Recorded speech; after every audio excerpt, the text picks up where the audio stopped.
Hello， 大家好，我是安成。今天我要说的是99第6部中普奇神父的替身第二个变体 Simu， 也就是星月。要说这个替身，我们还得把时间转到几十年前，在神父和迪欧同床共枕的那段期间，普奇在经过了迪欧的忠诚考验后，被赠予了一块腿骨。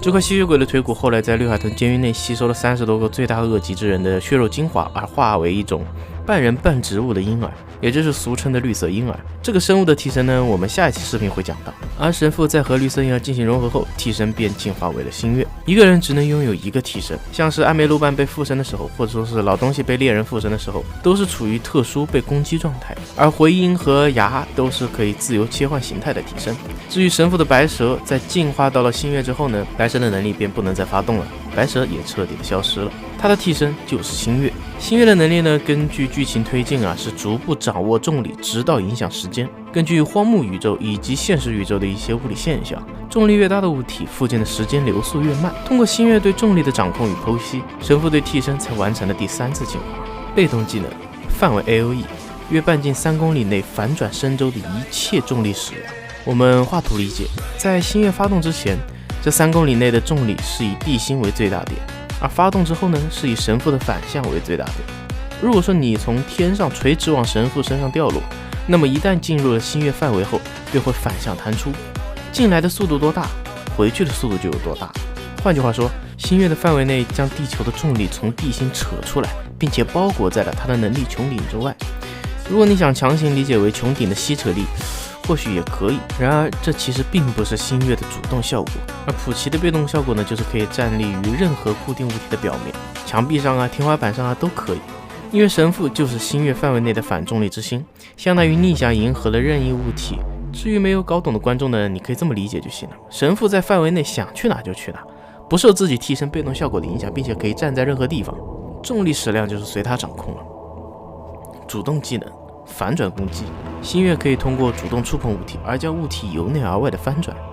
这个内外的概念是神父的主观印象所决定的。比如说手掌的话呢，就是骨骼先移动出来，然后是血肉再移动到外部，最后是皮肤移动进去成为骨骼的位置。至于分子层面还是细胞层面这些细节的，就根据剧情需要而定了，或者说是神父对替身的理解而定。另外它也可以通过击打物体，类似于瓷砖之类的，来使其弹出。同一个部位或者是物体被击打2次会相互抵消其作用，但大多数生物或者说是物体都撑不到那个时候。神父也可以对自己使用这个能力用来躲过攻击，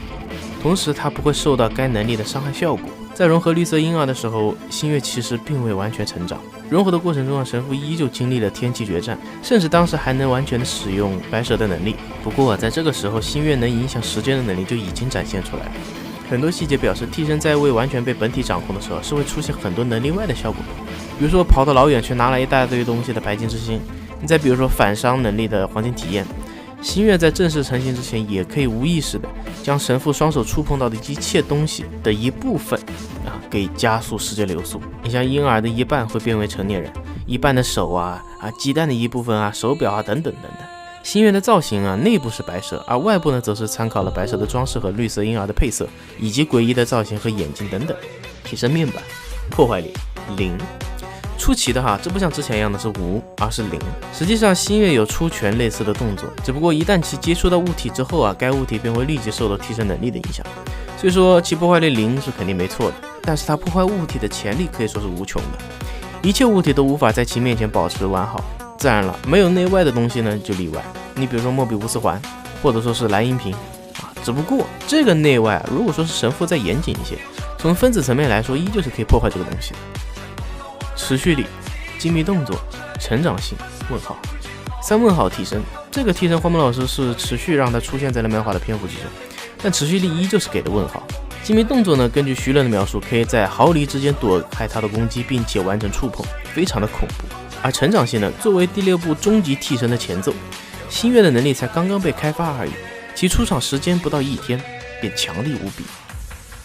速度 B。星月的速臂在漫画中的体现可以被徐伦用肉体连续闪躲，并且还可以反击。不排除神父的战斗水平的确比徐伦差得远，但他的速臂我觉得可以算是垫底的了。攻击和闪躲都是靠着恐怖的精密性来实现的，这一点在文中都已经多次强调过了。射程距离大约方圆半径3公里。星月是能够远距离操纵的替身，越接近于本体，可以明显的看出其能力越强悍，甚至可以在其贴身时直接悬浮。这个替身的出场篇幅其实并不多，更主要的是作为大结局前的一个过渡。不过其恐怖的实力依旧是展现无遗。如果不是神父未能及时操纵，加上徐伦的应变能力极强的话，还真没办法对付。好了，这就是这期替身的介绍了，我是冉晨。大家下一期想看我介绍第6部的哪个替身呢？欢迎在评论区和弹幕里留言哦。我们下期节目再见吧，拜拜。